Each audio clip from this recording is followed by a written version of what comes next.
dans ce conflit qui est tellement sensible, qui est tellement important et une grande ampleur, il ne faut pas confondre ce que disent les États-Unis et ce que c'est le fait et la réalité. En ce moment, les États-Unis sont en train de se comporter dans un schéma qu'on connaît bien, c'est que lorsqu'un camp se trouve en difficulté sur le terrain, en l'occurrence les États-Unis avec l'Iran, ou peut-être peine à imposer son récit à l'opinion internationale, il cherche souvent à élargir la responsabilité du conflit en désignant un tiers.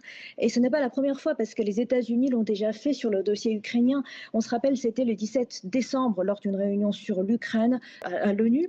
Le représentant américain a affirmé que si la guerre se prolongeait, c'était en grande partie à cause d'un prétendu soutien militaire du côté de la Chine à la Russie. Mais face à cette accusation, on se rappelait bien qu'à ce moment-là, le représentant chinois Geng Shuang, il a répondu de manière très claire. Il a dit que si la Chine avait réellement fourni un soutien militaire direct ou participé au conflit, la situation actuelle n'existerait tout simplement pas.